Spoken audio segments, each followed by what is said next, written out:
And welcome to New Jersey Politics with Laura Jones. I am Laura Jones, and we are so glad to have you here. Severe flooding has become an all too familiar challenge for communities across New Jersey. In Essex County, a new effort is underway to tackle this growing crisis head on.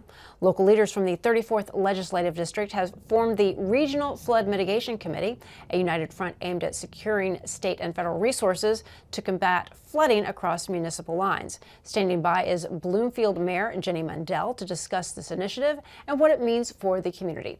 First, though, there's a growing concern for New Jersey residents, and that is fraud.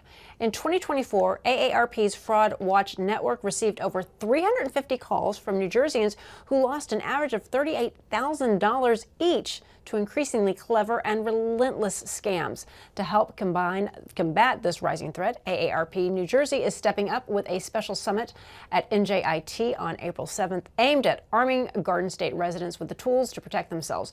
Joining us now is Chris Widelo. He is AARP New Jersey State Director. Chris, it's good to see you. Thanks for joining us. Thanks for having me. So tell us a little bit about what's going on. There was over 350 calls and an average of $38,000. What is going on? Yeah, we just looked at statistics from January to June of 2024, and we had almost 370 calls. And an average person was about 72 years old, and the average amount of money that was lost due to this fraud was about $38,000, which is staggering. That's a lot of money. And we're seeing it through imposter scams, like imposter businesses. Your toll collections, or you're calling from a credit card company, right? A real popular one. I've been seeing that on my cell phone. Is that the same thing? It is the same thing. I have 5 of them on my phone right now that I saved just as an example. And then also computer virus scams, still tried and true. It's one that gets a lot of people, and so. Really, we are working with people to protect themselves, to really be informed about what they need to be on the lookout for. Now, you were talking about how it seems to be those over 70 are a little bit more at risk, but anybody can fall victim to it. Can you talk a little bit about how you said they're getting creative and they're very persistent? What's happening? Yeah. They throw. I've seen it. A text on my phone about uncollected tolls. My daughter saw one. Right. My parents are out of state, but what can you give us some examples of what people are seeing and how they're hooking them in? Yeah, these criminals are preying on people's emotions, right? So either something that they are really concerned about, or something that they care about a lot, and when they kind of find that person that is susceptible, right, they're able to usually fraud them out of a good amount of money. So we call it getting under the ether. So there's something that is appealing to them. Maybe their sense of I want to do the right thing. I don't want to be somebody who has delinquent tolls, right? And so they automatically click that link, which is the worst thing that you can do. Or oh yeah, I guess my credit card must be late, so I'm going to respond to that email that came through. We know that credible business does not take place via text, via emails, and even really you can't trust over the phone now. You have to be proactive. You can't allow this information to be pushed to you. You have to go out and do the legwork to make sure that it is legitimate. Yeah, see, that's very difficult because so much is conducted online. Things look very legitimate, and even people who are on top of it can easily figure out. So, again, what if you accidentally hit that button? Like, oh, let me just see. Are you sunk? What do you do? How can AARP help? Sure. I think, if it looks suspicious, delete it immediately if you can. Report it as spam if it's an email, if it's a phone call, hang up. But if you do accidentally click that link, don't enter any of your personal information. You shouldn't be through a link putting in your social security number, your bank account information. You shouldn't be paying bills by gift cards or crypto, which is untraceable. So these fraudsters who are criminals are looking for ways to be under the radar. But I think and then I think after that, check your bank accounts, check your credit, go online, look at your credit card statement, bank account to make sure there's no suspicious activity, and if you see it, report it immediately. Yeah, so you have a summit coming up April 7th at New Jersey Institute of Technology, NJIT. Can you tell us a little bit about that? What people can expect, things you're going to talk about, cover? Yeah, that's going to be a great afternoon, or late morning and afternoon, talking about the different frauds that you need to be aware of, and really what to do if you find yourself a victim. I think many people they don't want to report it, or they feel like they've they've been duped, and they don't want to be embarrassed. This is a crime. This is the same if somebody came up to you on the sidewalk and said, give me your wallet. We would say, oh, poor person, I can't believe that happened to you. You really feel terrible. But for some reason, when it happens online or when it's fraud, we don't have the same reaction. But we have to treat this as a crime. It is a crime. It's a billion-dollar crime. When you look at across the country in the last year, 42% of people are victims of fraud every single year. How many? 42% of Americans, right? And so it's it's really That's an about extraordinary 141 number. million people, and it's a billion-dollar industry. So we have to educate people and let them know what to do, where they can go if they find themselves a victim, and ways that to protect themselves. Can you talk a little bit about AARP's Fraud Watch Network? Fraud Watch Network. Yes. How this is a lifeline, how they can access it, get information. Tell us about it. It's a great service, and you don't have to be an AARP member. You don't have to be older.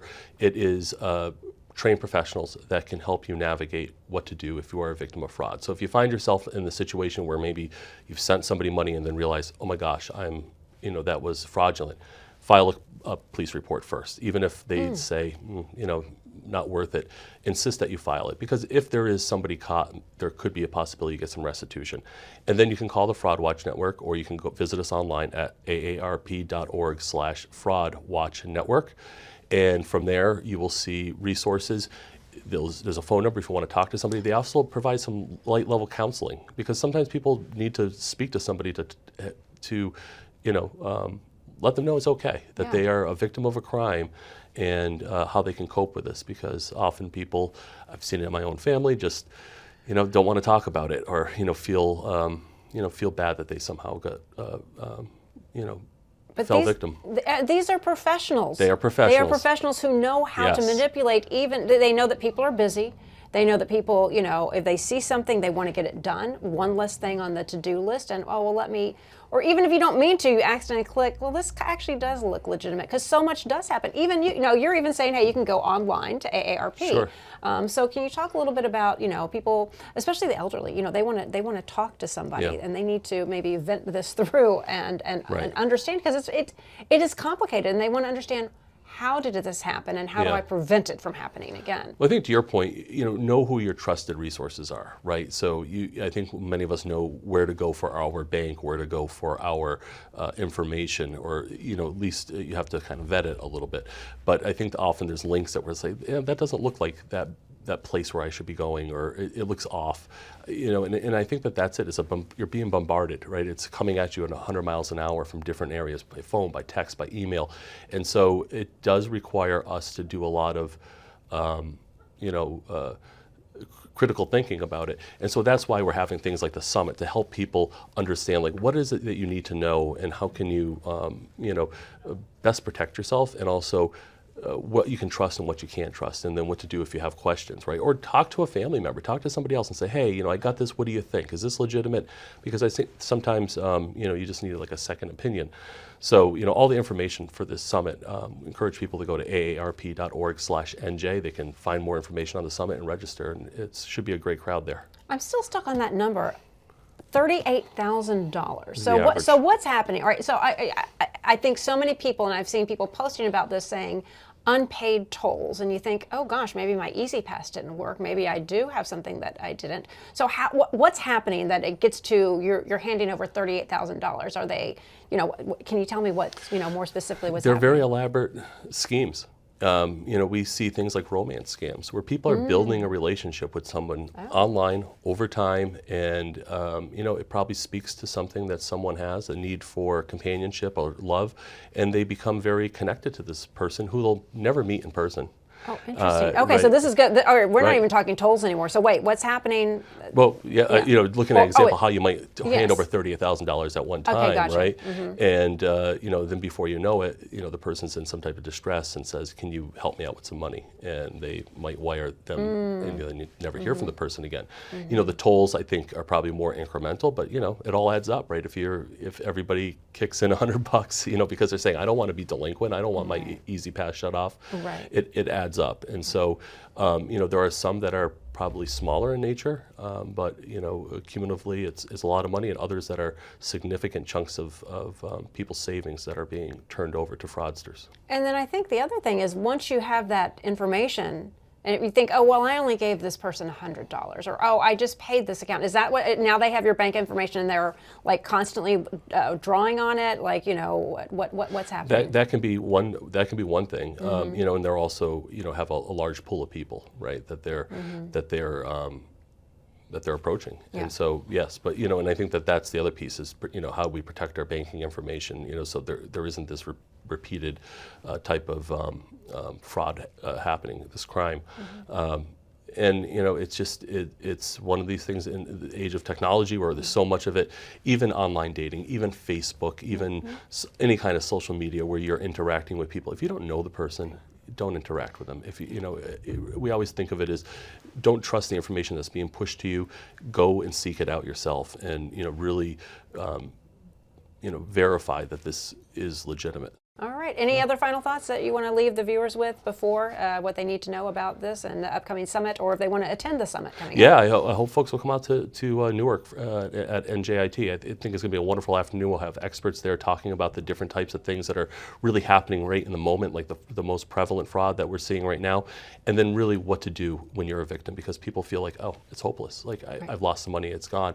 But there are steps you can take, and also to make sure that you're getting the shoulder to lean on, to say, to let you know that you've been a victim of a crime, and this is a serious thing. So you should not beat yourself up over something like this. That validation's important. It really is. Reporting it's important. Yes. And it's not necessarily a lost cause. You might be able to recoup some of your money. Yeah, in some cases you can. Okay. Well, Chris, thank you so much for taking the time to talk to us. We appreciate it. Thanks, Laura. Food brings people together. On Cooking with Copel, we combine culinary creativity with good conversation. This spring, we've invited all the candidates for governor to come into the Montclair kitchen, teach me to cook their favorite dish, and give the people of New Jersey a chance to get to know the individuals who would lead our state. It's going to be a fun and exciting way to get really involved in the democratic process. Can't wait to see you there.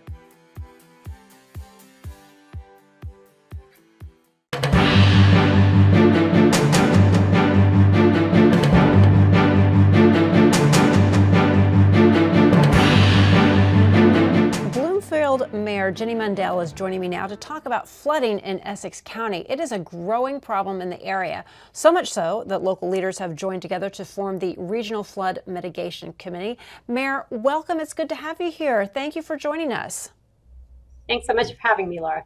Absolutely. So let's talk a little bit about how we got here, why the committee was formed. Can you talk about the specific flooding challenges Bloomfield is chasing and how that is really underscoring the need for a regional approach? Absolutely. So in Bloomfield, like many areas across Essex County and across New Jersey, we are experiencing increased flooding.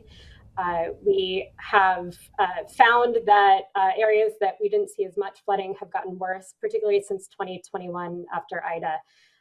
So in Bloomfield in particular, we have a number of canals and rivers that connect by us. And so we're seeing the water table itself actually rise. And we know that we need to work together across municipalities to address that. We also know that flood water does not respect municipal boundaries. So that is why we came together with some of the other cities in the region to create this committee. Yeah, well, can you talk a little bit about the coalition? You've got leaders from 7 municipalities. It's along with you have state and federal lawmakers. So can you talk a little bit about working across those borders and how that kind of strengthens your ability to address flooding in your area as opposed just to trying to tackle it on your own?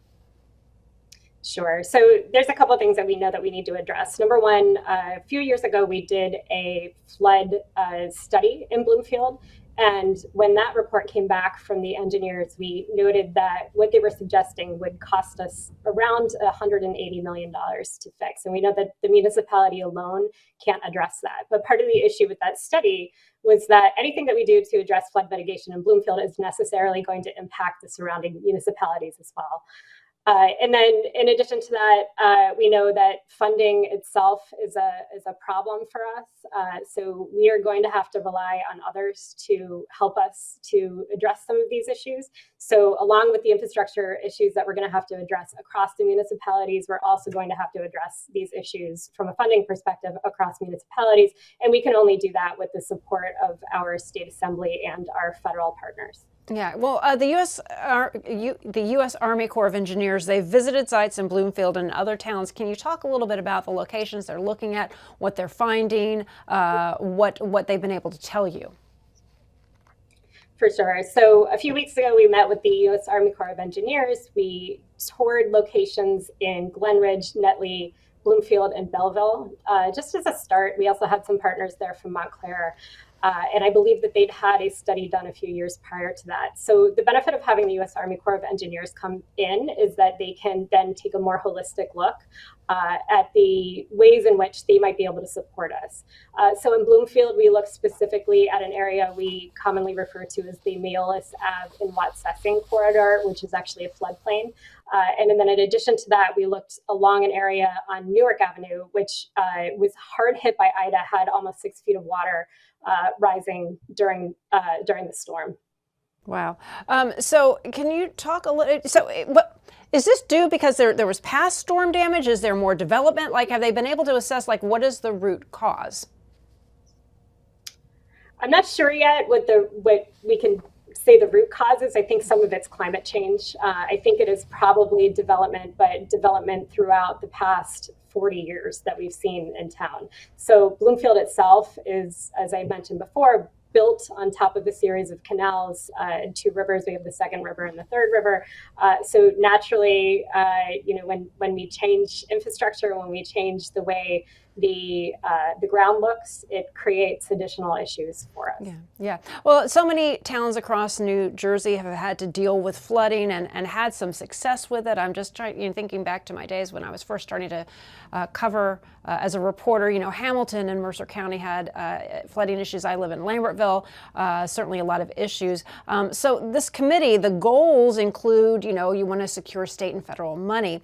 So can you talk about those resources and how you make real progress? And do you have any idea what kind of projects that you envision for this support that they're asking for?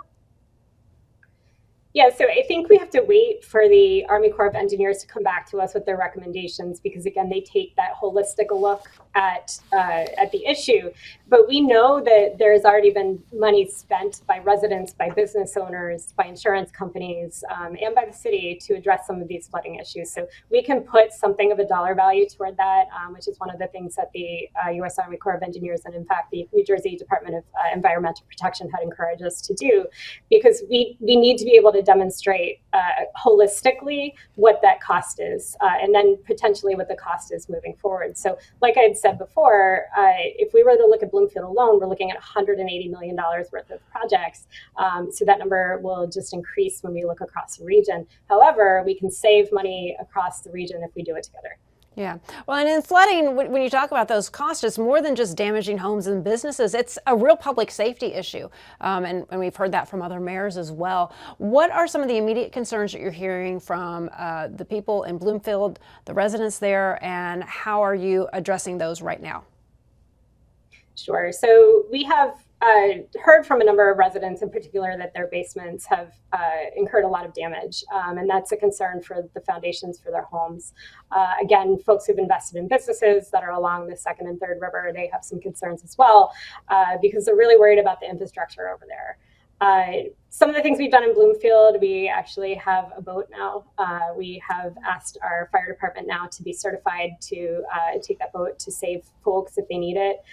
So that's part of our strategy. But in addition to that, some of the things we're doing is shoring up our ordinances to make sure that they are more flood restrictive. So when builders are coming in, when developers are coming in, when folks are even building their home, we're trying to take a more regional approach to standardize some of those ordinances, make sure that everybody's following the same guidelines. So in the here and now, we've heard from members of the Assembly that represent your area in Trenton. They talk about the financial strain that it's putting on taxpayers and local government. Can you talk a little bit about how it's affecting your budget? I mean, you're in charge of the budget, and what are some of the savings that you're hoping this regional strategy could deliver? Yeah, I mean, at the end of the day, the damage that can be incurred is worse if we don't address this. And so we are concerned about adding the cost of any project to the municipal tax base. So again, we have to work across the region to think through how do we do this to prevent flooding moving forward, to mitigate flooding and the damage that is incurred that will cost us infinitely more than perhaps what happens, just when we have to pay for this in general. So yeah. So, I mean, also, as you're going through this and you're trying to troubleshoot and come up with solutions, when you're working with other municipalities, a lot of times just getting something passed locally can be challenging. So you're dealing with multiple municipalities, local ordinances, looking to update. So can you give me some examples of maybe regulations or certain things that you would like to adjust in your town that would align with this regional flood mitigation plan? Yes, so I think a lot of it has to do with zoning. So we have to take a hard look at our zoning to determine where we will allow folks to build in the future, what kind of impervious ground cover that we have. We need to maybe encourage folks to utilize different types of materials that are pervious, that allow water to drain better. And I should have mentioned this before, but some of the other things that we're doing in the immediate instances, pre-flooding, our Department of Public Works is doing a lot of work to clean out drainage, to make sure that in advance of any storm that we know that's pending, that we're doing the work to make sure as best we can to create some immediate relief for residents. Yeah. Do you have any advice for people who live there right now? April showers bring May flowers, right? So we don't know how rainy of a season we're going to get this spring. What advice, resources do you have for homeowners and how to best protect themselves, right? They may not, obviously, moving isn't necessarily realistic, but any things that they can do to protect themselves, because there's not a lot you can do to stop the floodwaters from coming. What advice are you giving those people who you represent in your town? So in the immediate time, things we tell residents are make sure when you are putting your garbage out that you keep it covered. One of the things we have done recently is pass an ordinance that restricts feeding of wildlife in flood areas, because believe it or not, that creates additional flooding. Again, if you have a storm drain that is right outside your home, DPW will come and help you clean it out. You can also take a broom and sweep it out yourself. Littering is a problem, right? So we tell folks, make sure to get rid of that garbage in proper receptacles and make sure it's all covered. So wait, I want to go back to feeding wildlife. How does that affect flooding? I mean, I know you're not supposed to feed wildlife in general, but how does that affect flooding? Yeah, sure. So if you give me 1 second, I will tell you a little bit more. Yeah, that's something that I hadn't heard of. And, as you're looking at that, I'm thinking some of the other things. Are people who live there, is there a risk that they could lose their insurance? I know, especially areas along the shore, people are, things are being reclassified. That's a DEP issue, a little bit different, Department of Environmental Protection, that you're dealing with. But, are you hearing concerns on that area and in that area as well? I think fortunately or unfortunately, right, that there are folks who are required to get flood insurance if they're in a floodplain. So we haven't seen an increase so much in the floodplain. So I think that's less of a concern at the moment, but it's certainly something that we need to keep an eye on. To answer your question before about wildlife feeding, it was, I believe, back in 2023, just to meet the standard of DEP stormwater management regulations, we did pass an ordinance that prohibits wildlife feeding near water sources. And that, in fact, apparently reduces pollution and animal overpopulation that can affect waterways. Okay, all right. Well, that makes sense. Finally, as we close out our segment here, what are the next steps for the committee, and how can residents, one, if they want to chime in, if they want to learn more about it, if they want to learn what they can expect to see as far as tangible results go, can you talk a little bit about these next steps for the committee? Yeah, absolutely. So, like I said, we are waiting on the report that should come back from the U.S. Army Corps of Engineers in the next few weeks. So once we have that, we'll take that into account. I know that a lot of us have done flood water studies that we also gave to the Army Corps of Engineers to consider where they're coming back. Consider when they are writing that report for us. So in terms of residents wanting to get more involved, I would encourage everybody to reach out to your local mayors, particularly in the municipalities that are involved. All of us are speaking, all of us are collaborating. We all know that this is important and we are all committed to addressing it. All right. Mayor Jenny Mundell, thank you so much for taking the time to talk to us. We really appreciate it. Thank you so much for having me, Laura. Absolutely. And that's going to do it for today. I'm Laura Jones. Thanks so much for watching New Jersey Politics. We look forward to seeing you back here next time.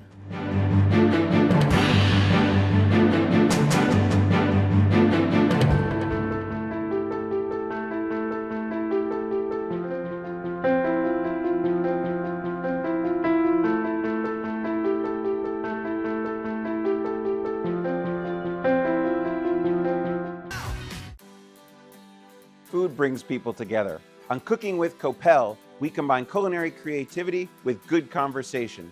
This spring, we've invited all the candidates for governor to come into the Montclair kitchen, teach me to cook their favorite dish, and give the people of New Jersey a chance to get to know the individuals who would lead our state. It's going to be a fun and exciting way to get really involved in the democratic process. Can't wait to see you there.